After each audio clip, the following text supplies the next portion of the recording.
بسم اللہ الرحمن الرحیم الحمد للہ رب العالمین والصلاة والسلام علی اشرف المرسلین وخاتم النبیین سیدنا وحبیبنا وقرۃ اعیننا ونبینا ومولانا محمد النبی الامی الکریم وعلى آلہ واصحابہ وازواجہ واتباعہ اجمعین اما بعد۔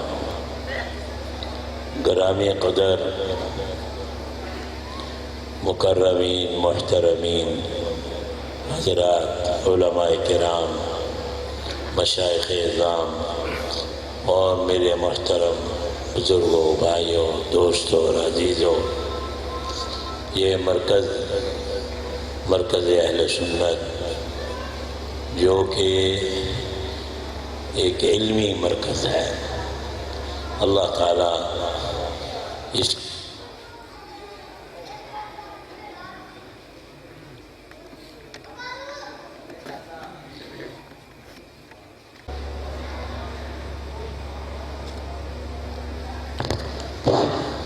اللہ سبحانہ و تعالیٰ اپنے فضل و کرم سے اس مبارک مرکز کی ہمیشہ ہر نوع کی ظاہری باطنی حفاظت فرمائے اور ہر نوع کی ترقیات سے اس کو مالا مال فرمائے۔ یہ مرکز معمولی چیز نہیں ہے۔ دیکھیے، اللہ تعالیٰ جو خالق و مالک ہیں، اس کے نزدیک دنیا کی کوئی قدر اور اہمیت نہیں ہے۔ دنیا کا مال و دولت، عیش و عشرت کا سامان، ہیرے جواہرات، سونا چاندی، ان سب کی اللہ خالق و مالک کے ہاں ذرہ برابر قدر و قیمت نہیں ہے۔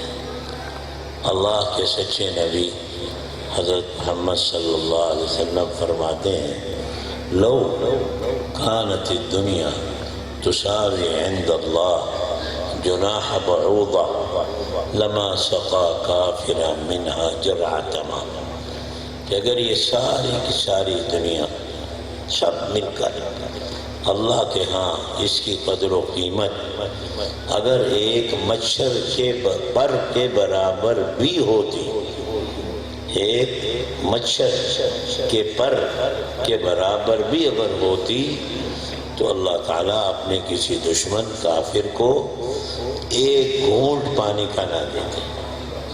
لیکن چونکہ اس دنیا کی اللہ کے یہاں کوئی قدر و قیمت نہیں ہے، اور جو خالق اور مالک ہوتا ہے وہی صحیح ہر چیز کی قیمت اور ویلیو جانتا ہے۔ یہ اللہ فرما رہے ہیں اپنے نبی صلی اللہ علیہ وسلم کی زبان پہ۔ اس لیے اللہ تعالیٰ یہ دنیا مال و دولت، سونا چاندی ہر ایک کو دیتے ہیں، اپنے دشمنوں کو بھی دیتے ہیں اور اپنے اولیاء کو بھی دیتے ہیں۔ یہود و نصارہ، ہندو، قادیانی سب کو دیتے ہیں، اور صالحین، اولیاء، متقین، عارفین، مفسرین، محدثین، فقہاء سب کو دیتے ہیں۔ اس لیے اس کی کوئی اہمیت نہیں ہے۔ اللہ کے ہاں اہمیت دین کی ہے۔ دین اللہ کی سب سے بڑی نعمت ہے۔ دین اسلام اللہ تعالیٰ کا مقبول پسندیدہ دین ہے، اور یہ دین کامل مکمل ہے۔ اللہ فرماتے ہیں، الیوم اکملت لکم دینکم واتممت علیکم نعمتی ورضیت لکم الاسلام دینا، کہ آج میں نے یہ دین اسلام تمہارے لیے مکمل کر دیا۔ اور یہ آخری آیت ہے جو حضور صلی اللہ علیہ وسلم کے انتقال کے کچھ مدت پہلے اتری۔ مفسرین فرماتے ہیں اس کے بعد کوئی احکام دینیہ نہیں اترے۔ تو اللہ فرماتے ہیں آج میں نے تمہارا دین تمہارے لیے مکمل کر دیا، جس کی بنا پر اتممت علیکم نعمتی، اپنی نعمت بھی تم پہ اب پوری کر دی۔ یہ اللہ کی سب سے بڑی نعمت ہے دین اسلام۔ پھر فرمایا وَرَضِيتُ لَكُمُ الْإِسْلَامَ دِينًا، میں نے دین اسلام کو تمہارے لیے پسند کر لیا. یہ اللہ کا محبوب پسندیدہ دین ہے. یہ دین اللہ کا کامل اور مکمل دین ہے. چونکہ کامل مکمل ہے اسی لیے اس کے مختلف شعبے ہیں. جیسے علم دین کا شعبہ ہے، تزکیہ نفس، اصلاح قلب، خانقاہی سلسلے کا شعبہ ہے. اسی طرح دعوت و تبلیغ، اصلاح عوام کا شعبہ ہے. اسی طرح اسلامی سیاست، ملکوں کو چلانا کتاب و سنت کی روشنی میں، یہ بھی شعبہ ہے. اسی طرح کفار دشمنان اسلام پہ غلبہ حاصل کرنے کے لیے، دین کو غالب کرنے کے لیے جہاد کا شعبہ ہے. اسی طرح قحط زدہ، آفت زدہ، زلزلہ زلزال وغیرہ جہاں آفتیں آئیں ان کی مدد کرنے کا یہ بھی دین اسلام کا ایک اہم شعبہ ہے. یہ مختلف دین کے شعبے ہیں. ان سب شعبوں کا کے مسائل، احکام، فضائل قرآن و سنت میں بھرے پڑے ہیں. ان دین کے شعبوں میں اللہ تعالیٰ کے ہاں سب سے اعلیٰ شعبہ قدر و قیمت کے لحاظ سے وہ علم دین کا شعبہ ہے. تمام ائمہ کے نزدیک بدون اختلاف علم دین کا شعبہ یہ سب سے اونچا اور بلند شعبہ ہے. اللہ تعالیٰ اس مرکز علم کو قائم دائم رکھے، ہر نوع کی ترقیات سے نوازے. آپ حضرات کی یہاں اس علم دین حاصل کرنے کے مقصد کو اللہ قبول فرمائے، مبارک فرمائے. پھر علم دین کے مختلف انواع ہیں. احادیث میں آتا ہے کہ آخری زمانہ میں قیامت کے قریب ایسے لوگ ہوں گے جن کو اللہ تعالیٰ قرن اول صحابہ کرام کا اجر و ثواب دیں گے. کون؟ جو لوگ فتنوں کا مقابلہ کریں گے. آپ لوگ خاص طور پہ قابل قدر ہیں اور قابل مبارکباد ہے کہ آپ کو اللہ نے رد فتن کے لیے قبول فرمایا. اس حدیث کا مصداق آپ یقیناً ہیں. اللہ تعالیٰ آپ کو مبارک فرمائے اور اس کے لیے خوب محنت اور قربانی کرنے کی توفیق عطا فرمائے. آپ کو صحابہ کرام والا اجر و ثواب ملے گا بنص نبوی. حضرت امام احمد بن حنبل رحمۃ اللہ علیہ ایک دور فتنوں کا دور تھا. ان سے کسی نے پوچھا، چونکہ بہت بڑے جلیل و قدر محدث علامہ زمان تھے تو اس لیے، اور ان کی تحدیث کی مجالس بھی ہمیشہ قائم رہتی تھی، تو کسی نے ان سے پوچھا کہ یہ علم حدیث میں مشغول ہونا، اس کا پھیلانا، یہ افضل ہے یا کہ رد فتن افضل ہے؟ فرمایا نہیں، رد فتن بہت زیادہ افضل ہے، اس کی فضیلت بہت زیادہ ہے. اللہ تعالیٰ آپ حضرات کو اپنی شان شان جزائے خیر عطا فرمائے اور مزید توفیق عطا فرمائے. قبول اس نعمت کی قدر کریں. یہ اللہ کی سب سے بڑی نعمت ہے. علم دین سب سے بڑی نعمت ہے. دین کی دنیا کی تو کوئی اللہ کی حیثیت ہی نہیں ہے.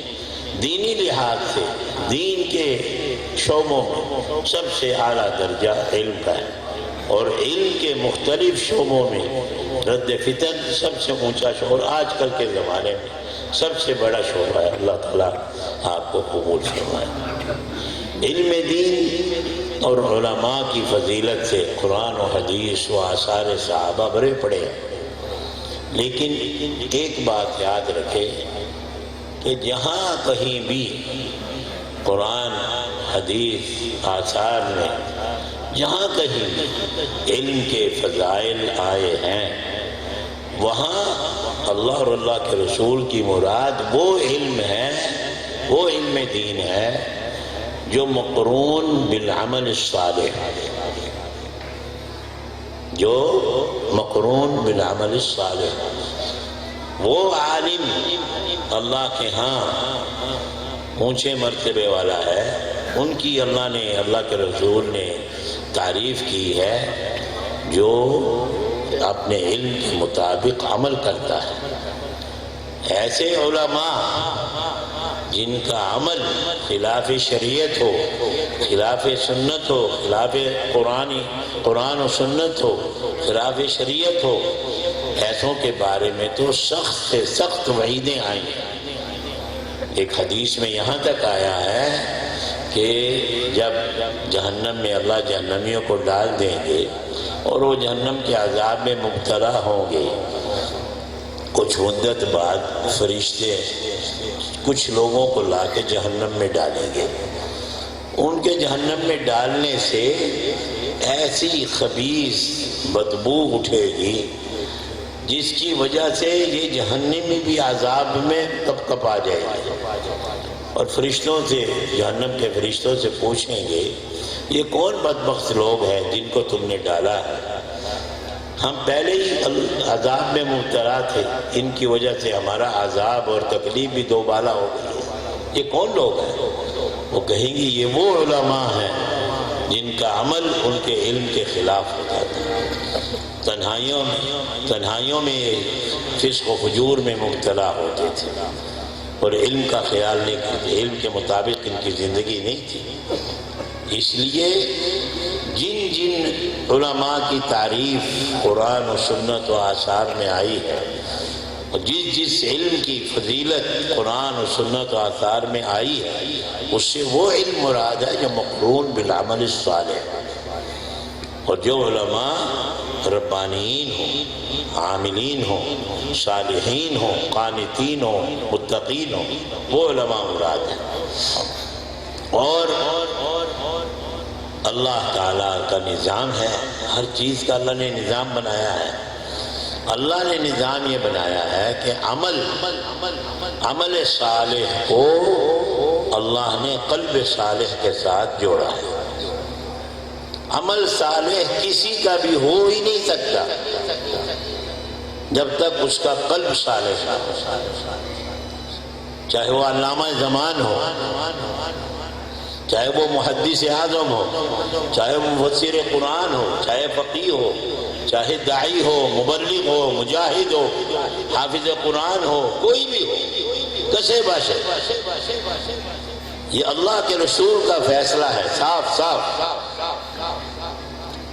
الا ان فی الجسد لمضغة اذا صلحت صلح الجسد كله واذا فسدت فسد الجسد كله، کہ دیکھو ہر انسان اس میں سب آ جاتے ہیں، گورے، کالے، پیلے، سفید، مرد، عورت، بڑے، چھوٹے، عالم، محدث، مبلغ، داعی، مجاہد، سب آ جاتے ہیں، کوئی استثناء نہیں۔ ہر شخص کے ہر جسم میں اللہ نے ایک چھوٹا سا ٹکڑا رکھا ہے۔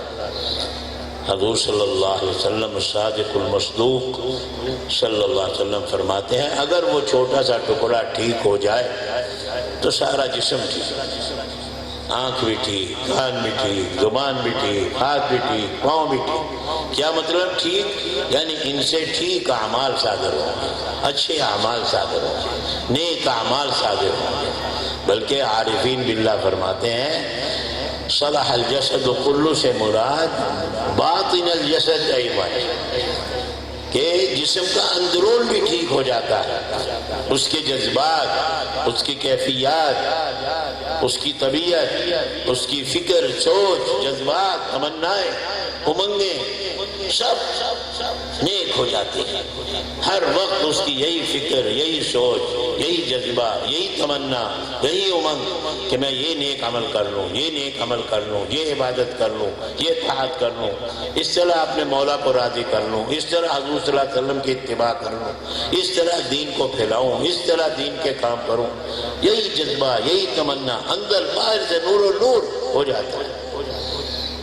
کب؟ جب دل ٹھیک ہو۔ اور اگر دل خراب ہے تو پھر آنکھ بھی خراب، کان بھی خراب، زبان بھی خراب، ہاتھ بھی خراب، سارے اعضاء گناہوں کی طرف ہی چلتے ہیں۔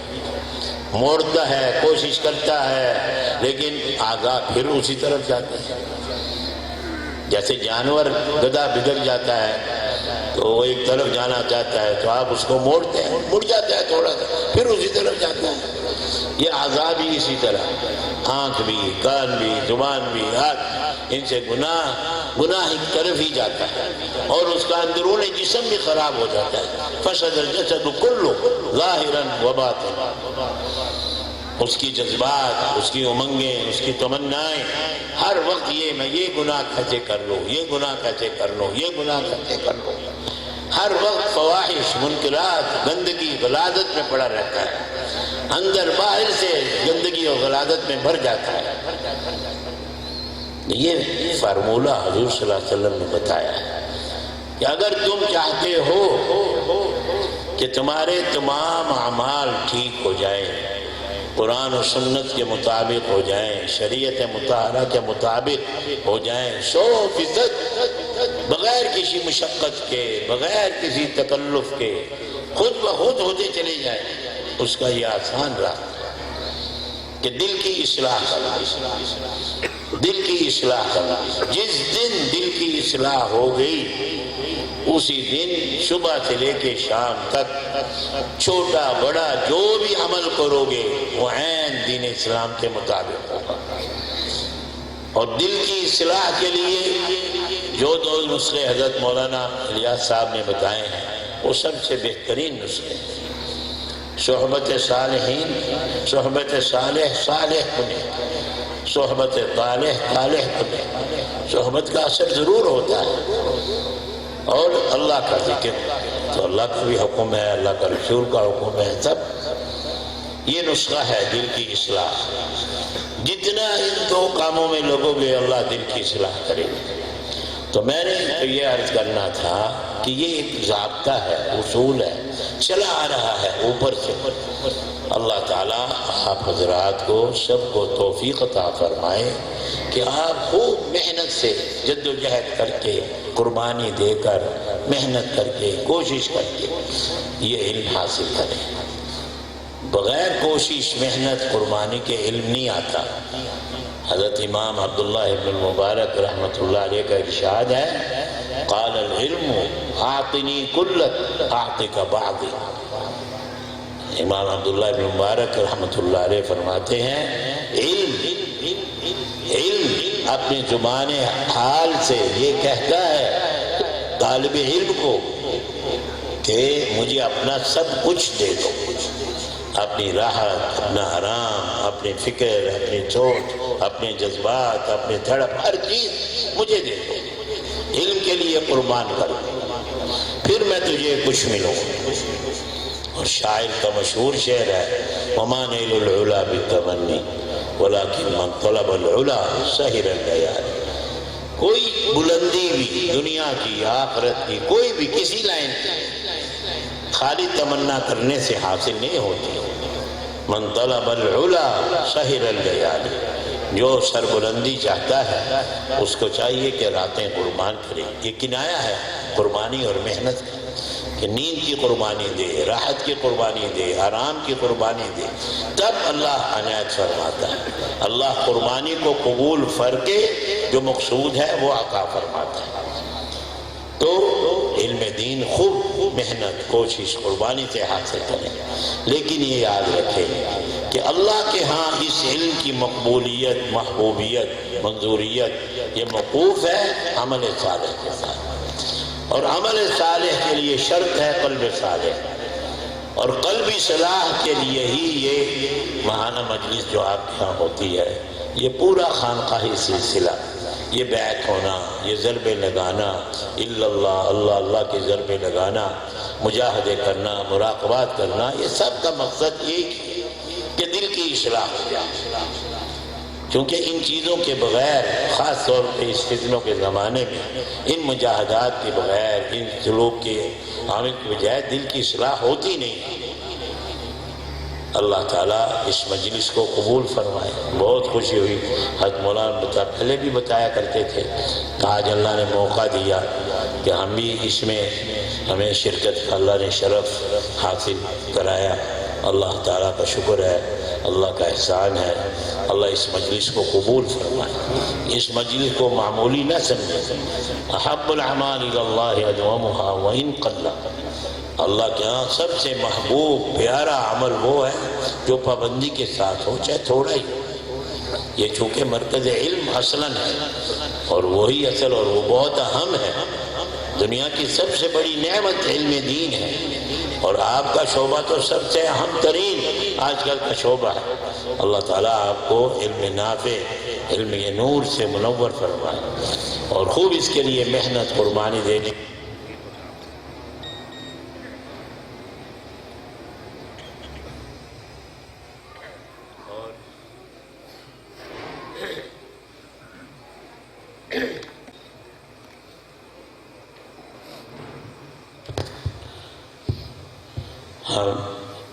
ہمیں بھی اللہ تعالیٰ اس مبارک مجلس میں شرکت کرنے کو قبول فرمائے، اس کی برکتوں سے نوازے۔ ہم بھی اسی قصد نیت کر کے آئے ہوئے ہیں کہ اللہ اس کی برکتوں سے ہمیں بھی نوازے۔ ہمارے تمام اکابر رحمہم اللہ تعالیٰ، حضرت مجدد صاحب، ان کے خلفائے کرام صاحبزادگان، پھر حضرت شاہ ولی اللہ صاحب، ان کے صاحبزادگان، ان کے خلفائے کرام، پھر آخری دور میں ہمارے اکابر علماء دیوبند، سب کے سب جامعین شریعت و طریقت تھے۔ کسی کی سوانح زندگی اٹھا کر دیکھ لیں، ہر ایک نے محنت کے ساتھ، قربانی کے ساتھ علم دین حاصل کیا، اس میں اعلیٰ مقام حاصل کیا، اور پھر اپنے شیخ کے ہاتھ پہ دست مبارک پہ بیعت ہو کر جب تک ان کی طرف سے اصلاح قلب کا پروانہ نہیں مل گیا، وہ چین سے نہیں بیٹھے، لگے رہے، کسی کی زندگی اٹھا کر دیکھ۔ ہمارے اکابر رحمہم اللہ تعالیٰ میں سے کوئی اس سے مستثنیٰ نہیں ہے۔ اللہ تعالیٰ ہمیں اپنے تمام اکابر کے نقش قدم پر چل کر ان دونوں امور کا، پہلے علم دین اور پھر شریعت اور پھر طریقت و تصوف کا اہتمام کرنے کی توفیق عطا فرمائیں، جو آپ کے ہاں ماشاءاللہ پورا معمول بھی ہے۔ اللہ تعالیٰ اس کو مبارک فرمائے، آپ حضرات کو بھی مبارک ہو، حضرت مولانا کو بھی اللہ تعالیٰ بہت جزائے خیر دے، مبارک فرمائے، برکت عطا فرمائے کہ یہی اسلاف مبارکین کا طریقہ ہے۔ اللہ تعالیٰ ہمیں اس پہ قائم دائم رکھے۔ وآخر دعوانا الحمد۔